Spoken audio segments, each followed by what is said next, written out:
Good afternoon and welcome to the 2022 March edition of the ASCE eJournal presentation. I am Dr. Rezai, the current chair of the eJournal committee, and will be moderating this session.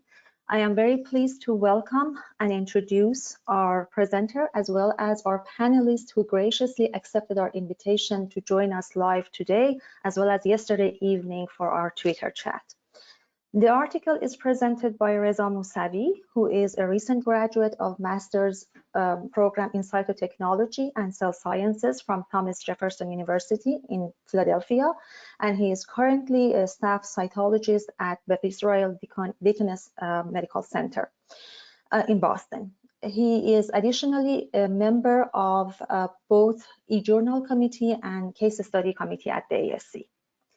Our invited guests are actually the first and last authors of the article in discussion. Dr. Allison Onken completed her fellowship in cytopathology at Beth Israel Deaconess Medical Center last year, and she is currently doing a second fellowship in breast pathology at Brigham and Women's Hospital. Dr. Matthew Rosenbaum is a staff pathologist at Beth Israel Deaconess Medical Center and an assistant professor at Harvard Medical School. His clinical fields of interest are cytopathology, gastroenterology, and bone and soft tissue, and his research interests are quality, safety, and ancillary testing in cytopathology and surgical pathology. Fun facts about him: he is originally from Northern California, he enjoys board games, and he speaks Japanese. But he promised me to stick to English for this presentation, otherwise I will be in serious trouble. A reminder to all the participants, sorry, go ahead. I don't recall promising that, but I'll do my best. You better do that, because otherwise I will be completely out of it, but anyways, welcome. A reminder to all the participants, there will be a time for a Q&A session at the end. And in the meantime, you can use the designated question box for posting your question, and it will be responded to at the end.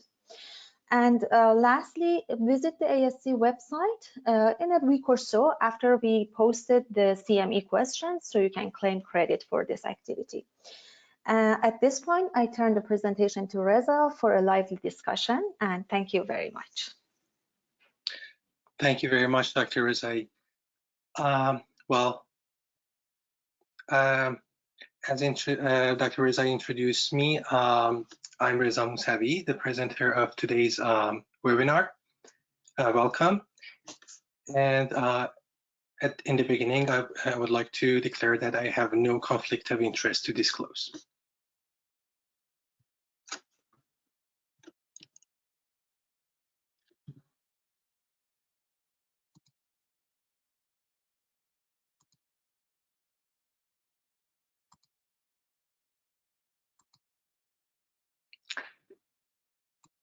Okay, before proceeding with the presentation, I would like to welcome Drs. Onken and Rosenbaum and ask them questions about the article.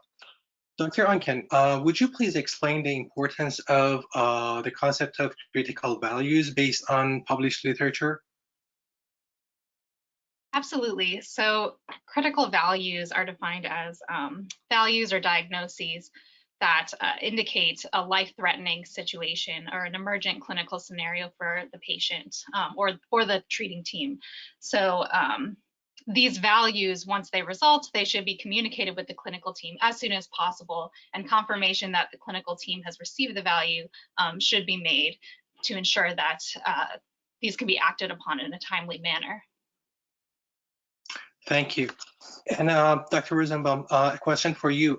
What are the educational objectives of the article and how it helps to cover the practice gaps in anatomic pathology? Sure. So the educational objectives involve providing a short history, both sort of how critical values in pathology sort of came to be and their various definitions throughout time, both in clinical and anatomic pathology. Furthermore, then we want to create a basic list and simple definitions of critical values in cytopathology in particular, so we can better sort of move forward with harmonization and sort of encouraging departments to create their own lists, and sort of just creating sort of hopefully through a basic universal list. Well, thank you very much for answering this question. I would like to tell the audience a little about the history of the critical values. The concept of critical values was introduced by Lundberg in 1972 simply as pathophysiological derangements which may be life-threatening if therapy is not initiated immediately.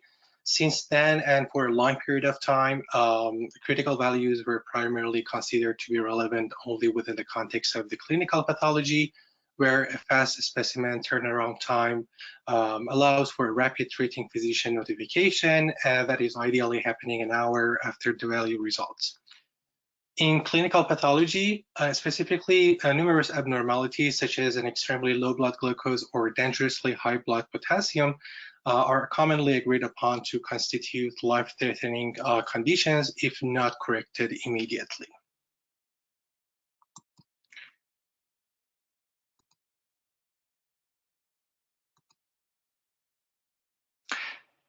In 2004, the concept of critical values was formally introduced to anatomic pathology by Pereira and Livolsi, who proposed that certain surgical pathology or cytopathology diagnoses could also be life-threatening, such that they require immediate clinician notification. For instance, Livolsi described a case of an 18-month delay in the communication of a diagnosis of endometrial adenocarcinoma, where the patient unfortunately ultimately died of widely metastatic disease. The author raised the question of whether critical abnormal results should be communicated by pathologists to clinicians, and if so, what these critical results should be. Furthermore, Pereira proposed 11 potential surgical pathology critical values that were generally agreed on by a survey of clinicians and pathologists. A few of these critical values were generally thought to need a stat phone call, while the remaining values demonstrated a range of options regarding whether a phone call should be placed and how urgently it should be.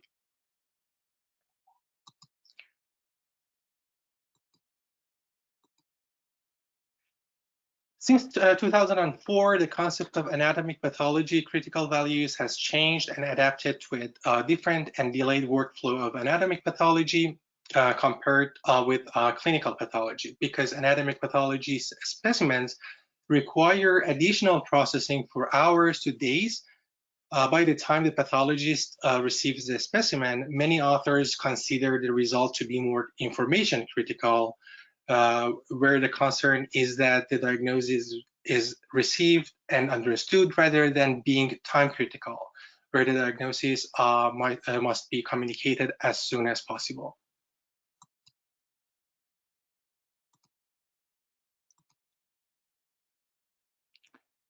For this reason, in 2012, a working group from the College of American Pathologists, CAP, and the Association of Directors of Anatomic and Surgical Pathology, ADASP, proposed the term urgent diagnosis to indicate management critical diagnosis, or those that could be life-threatening without immediate intervention. A few examples in cytopathology were neoplasms that may result in paralysis or superior vena cava syndrome, acid bacilli in respiratory specimens, and herpes cytopathic changes in pap smears from pregnant patients.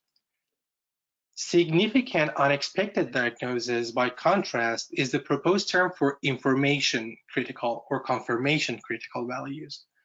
These diagnoses require communication with the clinician in order to ensure that the diagnosis is properly received and understood, but they are not needed to be communicated urgently.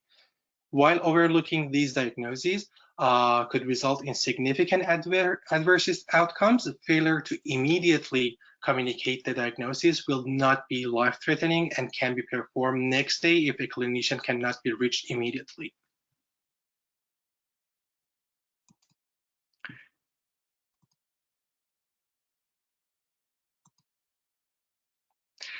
And here, is a table 1 from the article, examples of significant or unexpected diagnoses in cytopathology, which include, for example, a discrepancy in diagnoses between on-site interpretation and final diagnoses, or a new diagnosis of malignancy in an unexpected clinical setting, and or a diagnosis likely to be overlooked, such as parasite X in urine specimen performed for hematuria workup.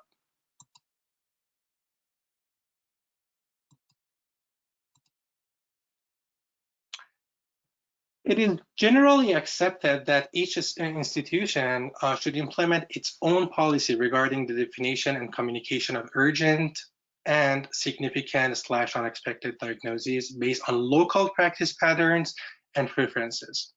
A 2009 CAP survey, however, indicated that only 75% of laboratories had written policies regarding their communication, and of those, only 70% listed specific examples of these values. Several authors have reported their own institutions' lists of urgent and significant unexpected diagnoses, and among these, only a few distinguished between urgent and significant unexpected diagnoses. In other words, around 50% of labs that participated in the survey did so.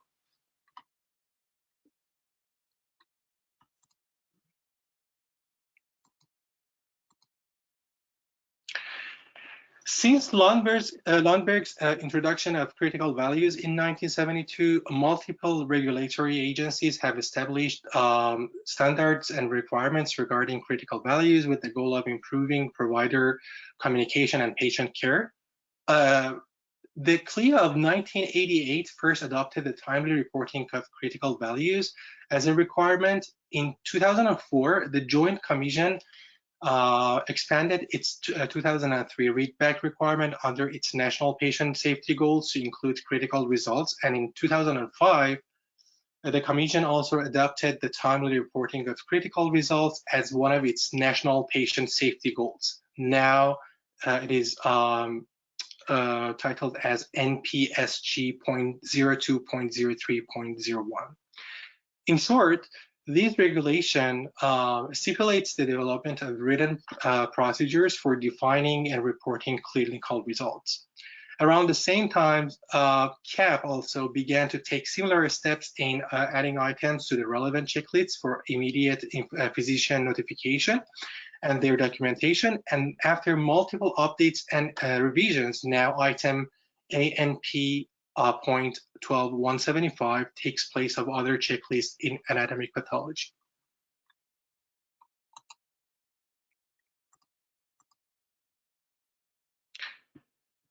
The authors reevaluated the cytology department's clinical value policy, and along with a review of the most recent literature and recommendations, formalized a definition and list of critical values to be added to their SOP. These diagnoses are considered urgent diagnoses per the CAP and ADASP consensus statement, but at BIDMC, they continue to endorse the terminology of critical values for these time-critical diagnoses.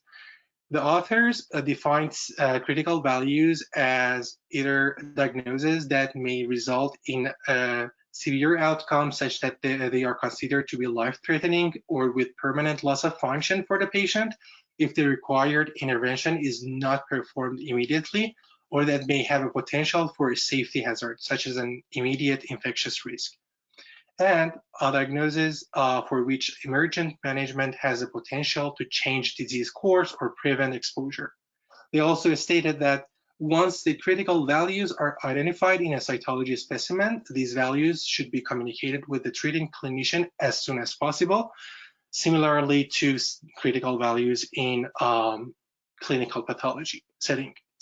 Now, a couple of questions again for the authors. Dr. Onken, would you please tell us more about how was your approach in defining the critical values, the review of the literature process, and formalizing the added list to the cytology department's SOP?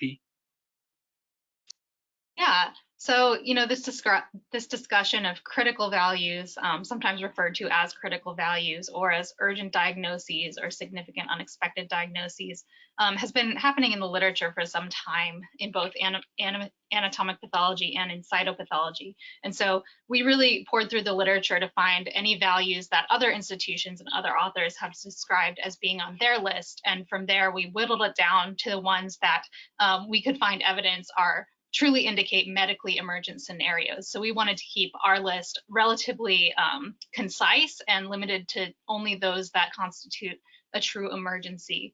Additionally, we wanted our list to be based off of the value itself, where once you look at the slide, you know that you have a critical value, as opposed to, some other emergent or urgent scenarios that might depend more on the clinical history. Some folks have on their list things like neoplasms that could cause paralysis or SBC syndrome, but that would require some indication of the clinical scenario on the requisition. Ideally, these would be rush specimens anyway, and so we limited our list to just those where you could tell that it's a critical value from the slide itself. Oh, great points you mentioned. Thank you. And Dr. Rosenbaum, why actually you used critical values instead of urgent diagnoses that were advocated by CAP and ASCP? So that's a great question. CAP does advocate the usage of urgent diagnosis, which of course is fine. For us, we deliberately chose critical diagnosis because one, that's the term used in clinical pathology. It makes more sense as these are similar values in the sense that, immediate management of said diagnosis can result in severe medical harm. If the difference is just, the processing, it seems like it's more along the lines of, if the diagnosis can cause a severe outcome, it should be treated as such, be treated as a critical value, as opposed to sort of creating these different tiers based on the processing, because then you get into sort of the weeds. It's like, oh, what if you find something on even histochemistry, because IHC or special stains might take longer, are those no longer urgent diagnoses because it takes longer? So the idea is for us, if something really has the potential to affect management in a significant way, and the timely communication can, alleviate that to any extent, the onus is on us to treat that as critical, or at least as important as we can. Thank you very much for the clarification. Okay, back to the presentation.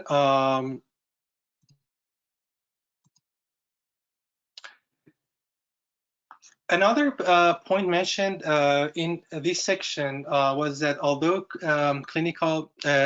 cytology critical values are often discussed in the category of anatomic pathology critical values, they differ from surgical pathology critical values in several important ways. Well, for cytology, less time for slide processing may lead to slightly faster turnaround time, particularly in the case of direct smears or cytospin, and rapid on-site diagnoses may provide a preliminary diagnosis before the permanent slide is received, which is kind of analogous to surgical pathology frozen section diagnoses. But as a potential disadvantage, a lack of architecture may lead to limitations in identification of certain features such as angio invasion or tissue invasion by fungal infection.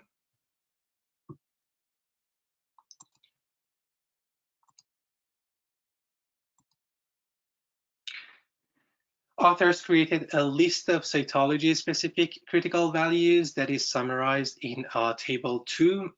This list intends to have the most commonly encountered critical values within each specimen type and is not all-inclusive of diagnoses that need prompt communication.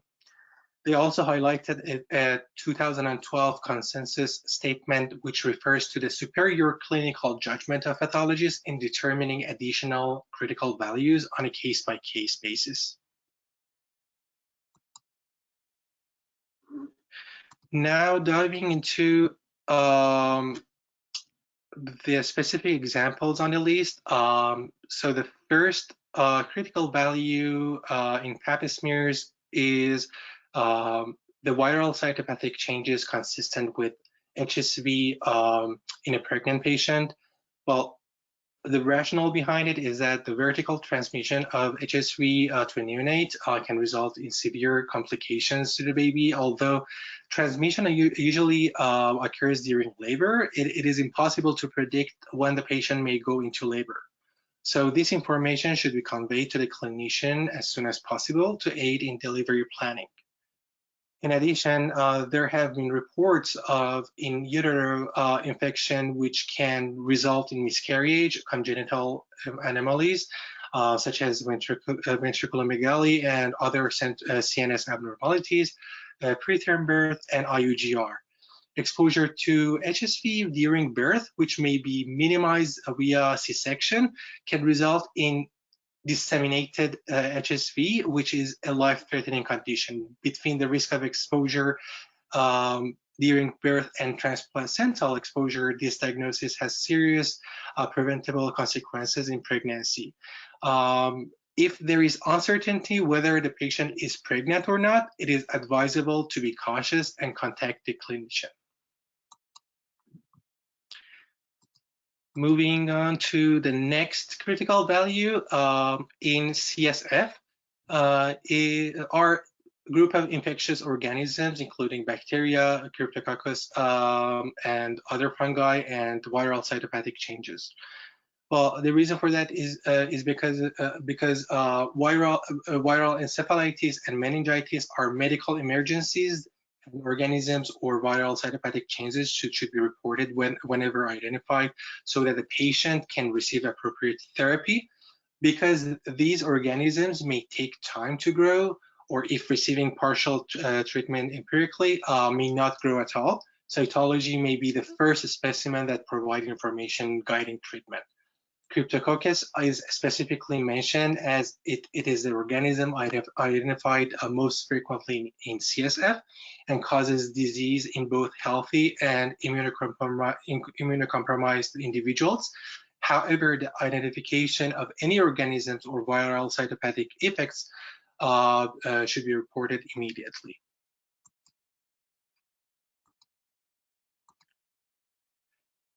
Mentioning the bronchoalveolar lavage, the presence of pneumocystis jirovecii is important as a critical value, because pneumocystis jirovecii pneumonia is an important cause of mortality in immunocompromised patients, particularly if the diagnosis is delayed.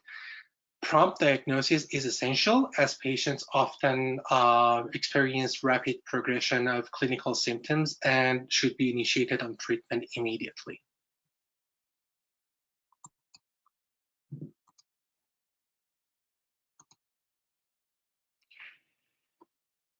And another group of critical values in BAL specimens are viral cytopathic changes. Important organisms include HSV, cytomegalovirus, measles virus, RSV, and adenovirus. Viral cytopathic changes are a rare but important cause of severe respiratory illness and are unlikely to be detected by routine culture or covered by empiric antibiotics, particularly in at-risk patient populations. These infections can be deadly if not promptly diagnosed and treated. In the case of some viruses, such as measles, there is an additional safety concern due to the high infectivity of the virus. So these viral cytopathic changes should be reported to the clinician as soon as possible to prompt initiation of the appropriate therapy. It is important to note that while morphologic features alone may suggest a particular virus or differential diagnosis, additional testing such as immunohistochemical studies or laboratory values will be needed to confirm the diagnosis. For this reason, a preliminary critical value should be issued when the viral cytopathic changes are first identified, with subsequent follow-up and final diagnosis communicated as soon as possible.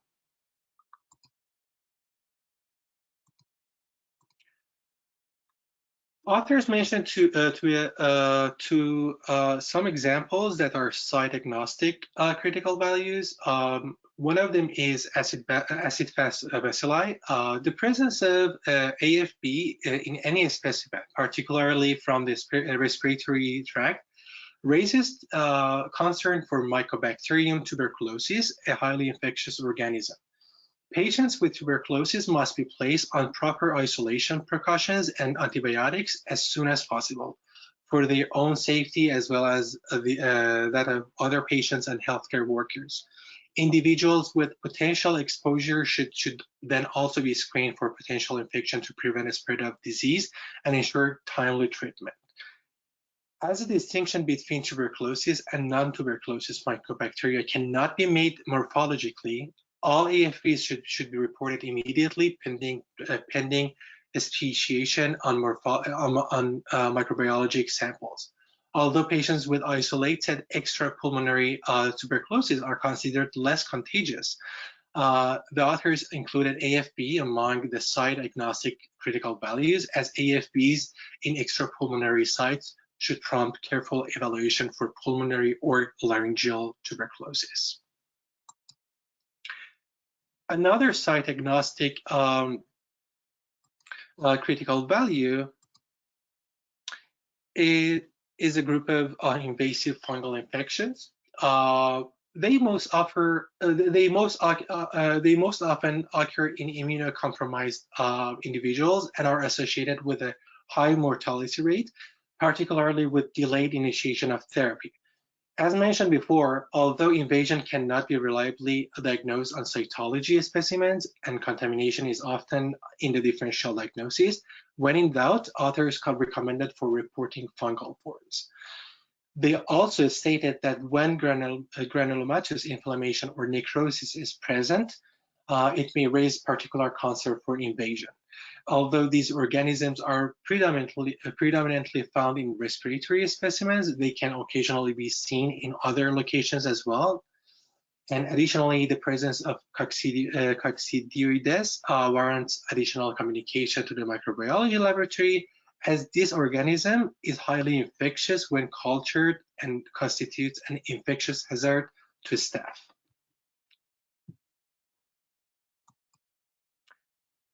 And lastly, an example of the site-agnostic critical value is the presence of blasts.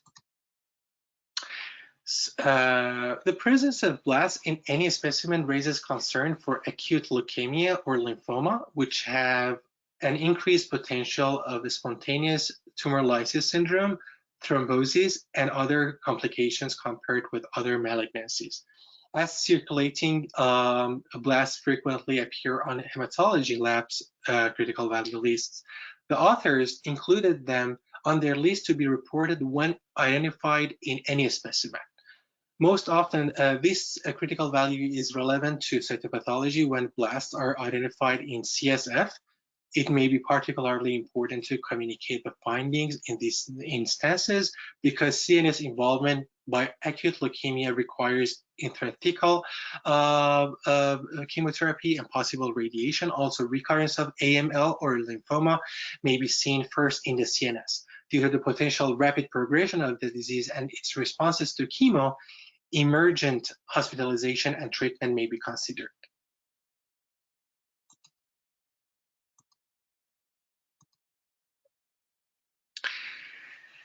Now, beginning the conclusion section of the article, in contrast to the two categories of urgent and significant unexpected diagnoses proposed by ADASP, BIDMC uses the two categories critical values and significant unexpected diagnoses and limits the critical value list to the medical emergencies, as Dr. Onken and Dr. Rosenbaum mentioned, that are life-threatening if not immediately diagnosed and treated, or represent an immediate infectious risk. As it is difficult for laboratories to maintain all three categories of important values, per se,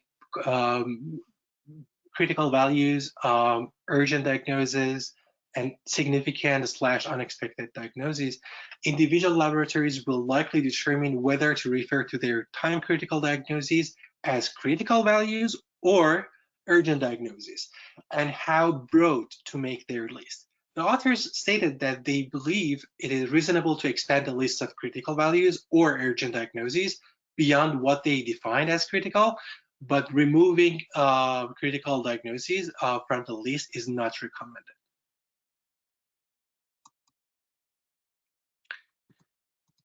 And here is a hierarchy of terminology, which is on the article for important diagnoses.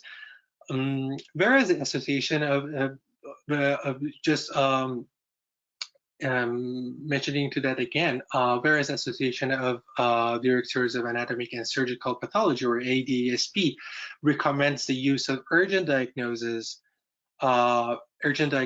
and significant unexpected diagnoses, pathology laboratory at BIDMC uses critical values and significant unexpected diagnoses categories.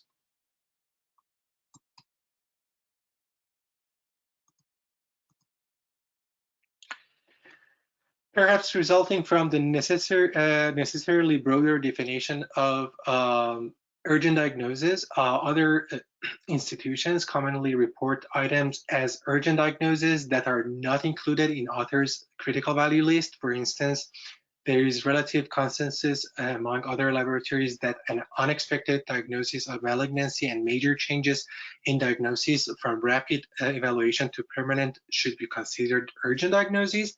However, the authors concurred that these diagnoses should be reported to the clinicians as significant/unexpected diagnoses, but not as true critical values.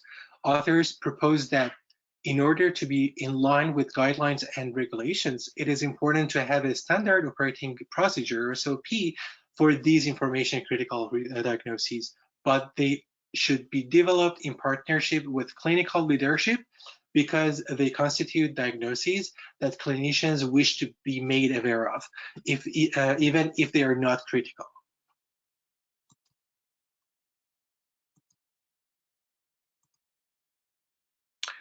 Similarly, authors mentioned other institutions' decision to consider neoplasms causing SVC syndrome or paralysis among their urgent diagnoses. They confirmed that these scenarios are certainly emergent, in which prompt diagnosis and communication of the diagnosis may help guide treatment and alter patient outcome. They removed them from their critical value list. However, they stated that the morphologic diagnosis in and of itself is not critical to these diagnoses emergent management, and they require a thorough history and communication with the clinical team in order to identify them as important values. And as a good practice example, the authors provided that these cases will be marked as rush to alert the cytopathologists to the clinical scenario and may be requested for rapid on-site diagnoses for prompt preliminary diagnosis.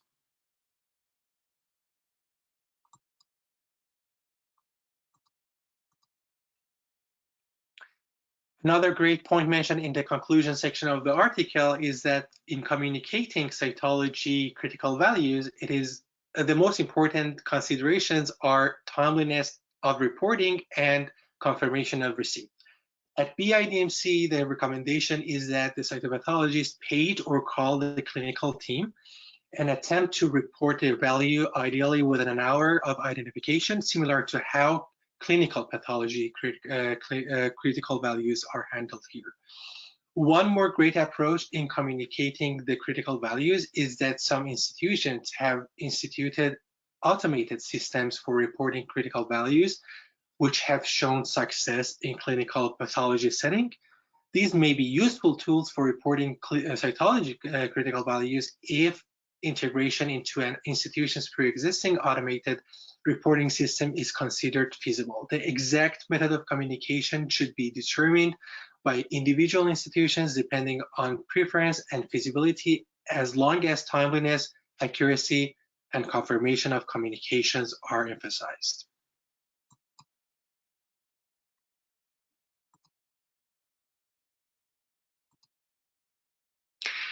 Last point in communication of critical values stated by authors is that upon successful communication of cytology critical values, it is the laboratory's policy to add a note within the body of the final pathology report documenting the date and time of communication, method of communication, and name of clinician who perceived the value.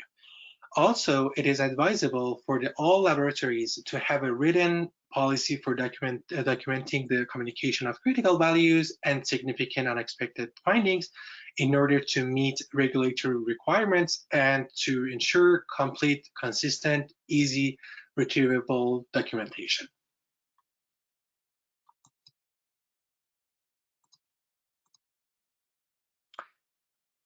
And the last slide of the conclusion, lastly, authors stated that by reporting their relatively limited list of cytology critical values that mirrors the logic of clinical pathology critical value list, they hope to open a discussion regarding objective, evidence-based critical values that are generalizable across cytology laboratories, in contrast to broader list of urgent and significant / unexpected diagnoses that must be tailored to individual laboratories based on differing clinical needs.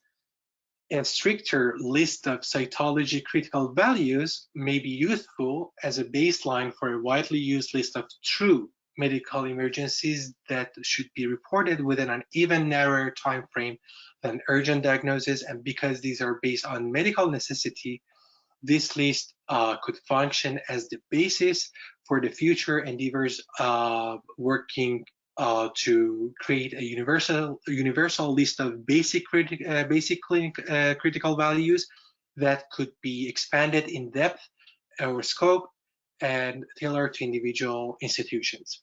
I would like to ask the authors, lastly, Dr. Rosenbaum, let me ask you first. Based on your conclusion of the article, how defining critical values and making a universal list of diagnoses would be possible with the participation of more experts in the field, and what are its practical future directions that are not discussed in the paper? That's a great question. I don't know if a true universal list will ever really be possible, but there's so much variety in patient populations and medical practices. That being said, involving more experts both on the side of pathology and on the side of the various other medical specialties will help one fill in the gaps to create a more sort of comprehensive basic list and ensure buy-in from more groups and departments, both on both sides of the spectrum, from pathology to sort of the clinical medicine there. Additionally, the future directions they can involve increased interaction with those direct care providers. So, talking with pulmonologists about BAL specimens, talking about neurologists about CSF specimens, and sort of getting additional ideas on one, sort of what values they would consider to be critical, what sort of information they need from us, as well as sort of best ways of communication. Because I think another chronic issue just is always making sure these diagnoses are communicated accurately, effectively, and reliably, and sort of making sure you get that sort of read back as well. So I think those are sort of the future directions. Thank you. And Dr. Onken, what is the role of cytologists in communicating the critical values with pathology residents, cytopathology fellows, and attending cytopathologists? Yeah, so if a cytotechnologist is screening a case, as soon as they come across one of these critical values, the thing to do would be to contact a responsible pathology physician, whether that be a resident, fellow, or attending, probably depending on the institution or who's available at the time, and to receive confirmation that that responsible physician pathologist has received the value. And from there, the pathologist can take that value and communicate it with the clinical team. Well, thank you very much. Before moving on to the QA session, I think we're on time, for the QA session. But before that, I would like to, for the acknowledgement, I would like to thank the BIDMC team and the ASC eJournal team, both of them that supported for, making this presentation possible. So more specifically, the authors of the article, Dr. Onken, Dr. Rosenbaum, and also Dr. Paul VanderLaan, and my supervisor, Mr. Rohashi, and eJournal team, Ms. Joanne Jenkins, for a lot of communications and helping for everything for a smooth presentation. And also the chair of the committee, Dr. Rezai, thank you very much. Dr. McIntyre, and also Dr. Vascoda for a great support for the Twitter chat session last evening.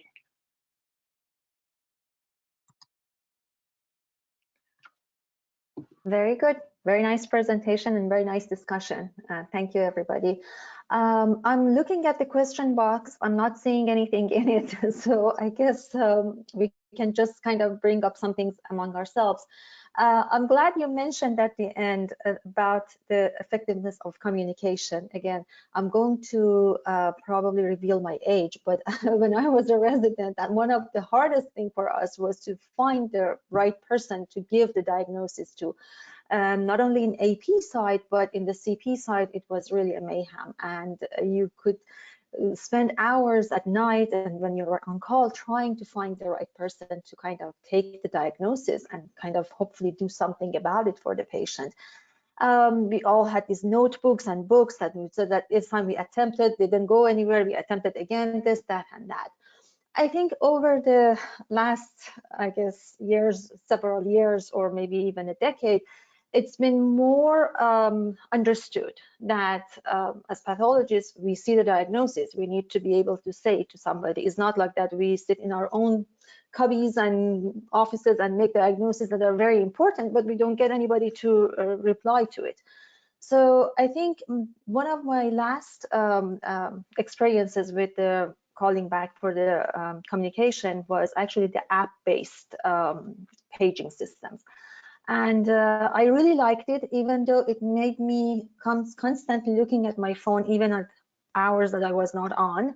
But because the people would call you, would text you, would send you text, and I kind of could not make myself kind of away from it. But I always thought that it's better to know what's happening than to hear about it the next day, and that may be too late. So, and I have to say, the app-based communication, it has a very strong communication capabilities.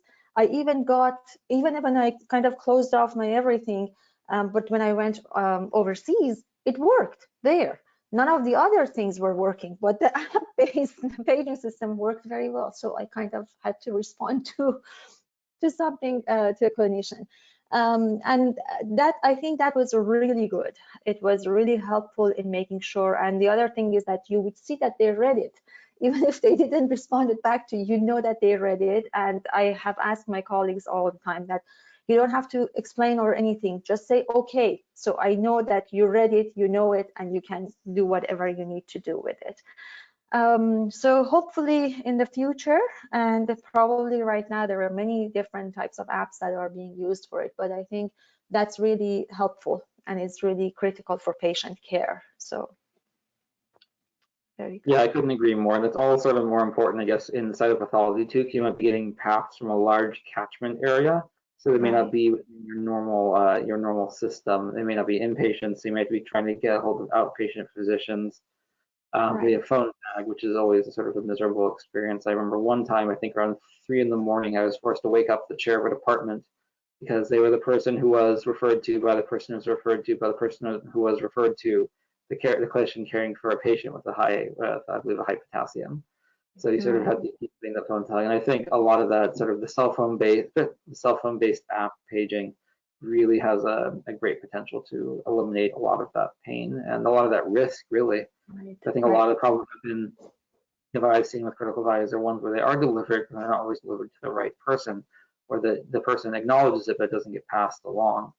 Whereas, if you have the app, you can see if they've read it and acknowledged it, and you know it's the right person because they're the one logged into the app. So I couldn't agree more that is such a it's such a sort of a technology with this amazing potential. Right. I guess the questions are coming now. So the one that I'm reading right now, in the list of methods types for notification of CV results, I did not see a statement regarding security of transmission of patient results. Some of the methods identified may not be adequately secure, which you just kind of mentioned. Go ahead. Yeah, no, it's really, I mean, in the digital age with HIPAA and things like that, that's hugely important to maintain the patient's privacy. Of course, you know, even the old regimens of calling over the phone, right? You never know who's answering it is not necessarily the right person, or you know, someone who's just saying, "Oh yes, this is of course Dr. Smith's office," or something like that. So, no, it's a really good point because you have to give patient identifiers to make sure you're talking about the right patient. So I think it is important to acknowledge that from a HIPAA perspective, if not from sort of the informational perspective, in order to protect our patients. Right. You know, they know, you know, that they're trusting us with their medical information. So it's important that the methods used are secure. So that is a good point. Right, and actually the app-based systems actually do have all these two identification systems that you log in and all of that.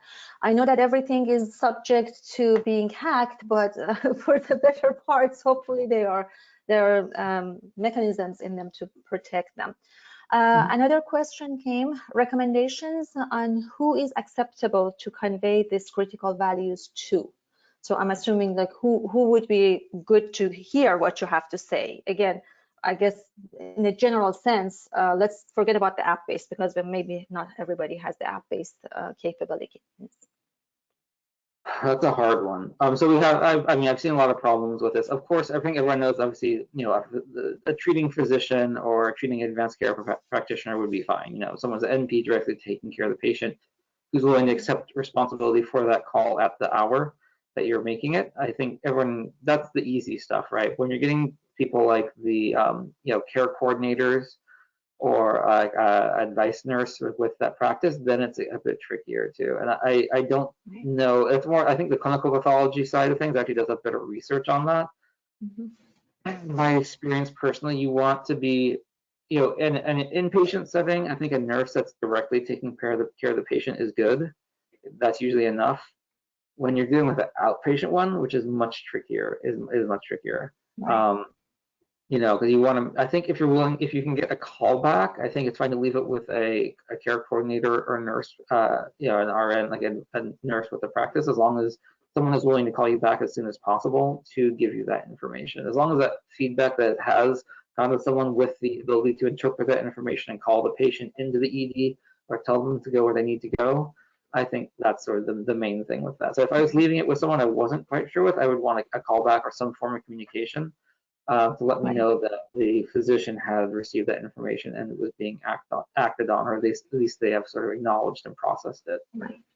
Right. So I guess it was also continuation of the same sentence or the same question, was specifically talking about all the people that you have mentioned in your things.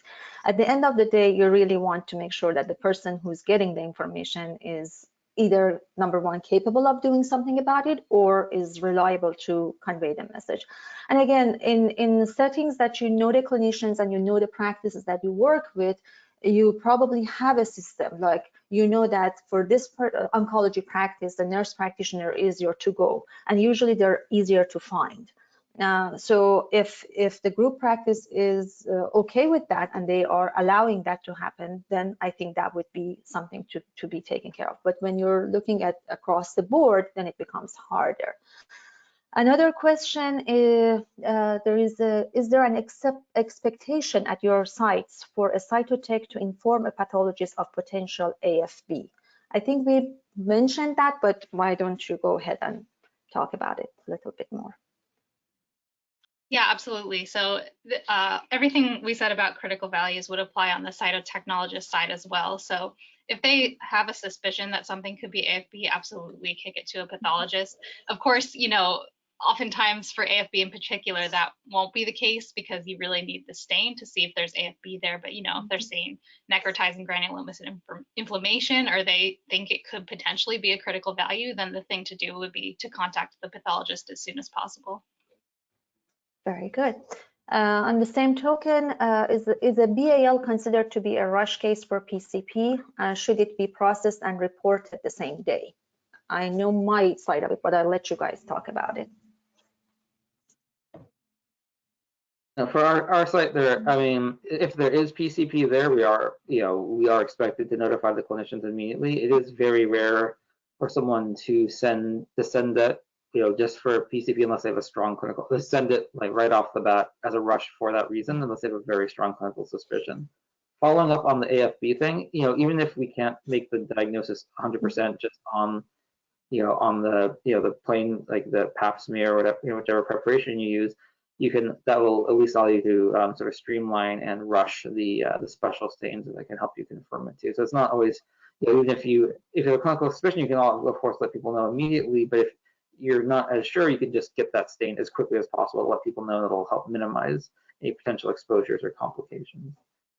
So usually that's not, unless it's like a transplant patient, there's a high suspicion, and generally the clinicians don't send those rush usually. Right. In my past practice, we had a cutoff for if anything that came as a VAL for PCP, if it was before like 2:30, we would do it the same day and we would give the diagnosis. Anything after that, we would do the pap stain at the moment and look at it. Sometimes you can pick it up and you can suspect it very highly on the pap, obviously. Then we would call and say, this is what we have and what the GMS will come out tomorrow. On the weekends, it was a little bit kind of harder, but in the past, also, we had made connections with some of the reference lab. They would do immunofluorescence for it. But I think that practice has fallen off of favor. So at this point, we're doing it that way. And for the most part, as you said, unless it's a very, very critical for them to know and do whatever that they need to do, then you can come up with the different ways to handle it. But I guess that's that. I think this is the last one that I'm seeing right now. Is it better to give a preliminary diagnosis of malignancy as soon as discovered, or the actual final after the IHC workup? Ooh, that's a tough one. I think you're gonna find a lot of different opinions on that. I think if it was one of those cases, like those rare cases that's sent as a rush, and it's like, a person has impending spinal cord compression and they need to know if it's cancer so they can radiate it. I think in that case, if you're pretty confident, I think you can call it back immediately, or you can call it back with a saying like you're concerned for it, and just wait for it. Please wait, just the stains will be out in the afternoon or in tomorrow morning. Generally speaking, a diagnosis of malignancy doesn't qualify as a critical diagnosis. Sometimes they are sent as rush.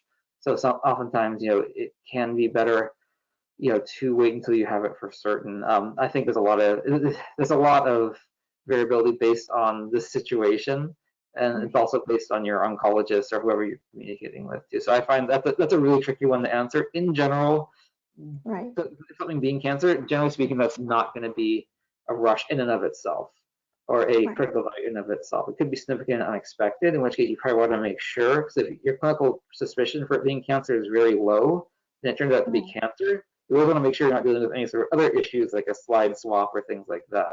You always want, before you call back, prelim, they're probably not going to give them chemo on a Friday evening or a Saturday morning based on your prelim, but you always want to make sure that what you're dealing with is proven like sort of more conclusively, in my book at least. That's very good. Yes, absolutely. I think this was the last question. I think we did good. We had questions, we had answers. Hopefully that seemed to be the case for everybody. We still have a couple more minutes, but just to recap, I think it is great to talk about this more often.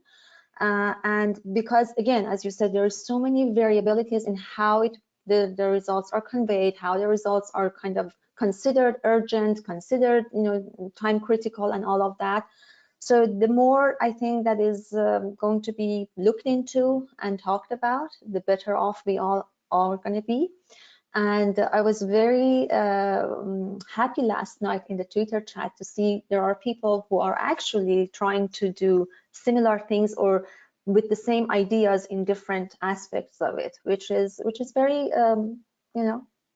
very happy. I was very happy to see that. That's very good. I always thought that, okay, it is part of our QA. We all have QAs. We all have books that are, come in many, many volumes. on every place, or they would, you know, keep a lot of storage space on your desktop. But it's good to see that, you know, what we do, it's not just to do it as a regulation, as something that we have to do, but we do it for a reason. So I think it's good to be seen that way. So very good.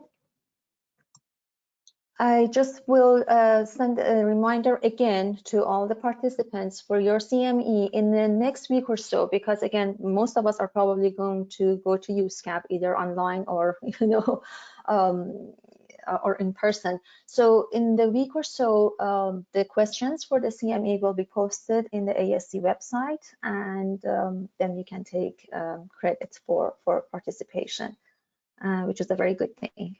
So I'm sure soon all of the license renewals are going to come up and all of these things, so every little can help. Very good, very good. I think we are good. I believe so, because I don't see any more questions.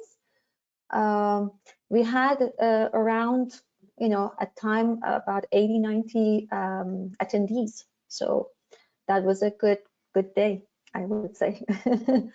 So right now we still have 60 with us, but I think we did great with the time and the questions and answers, and really I'm really grateful every time we get the authors to kind of join us in these talks. It makes it much more interactive, makes it much more lively, and I think it would be much more fruitful for everybody who's doing it.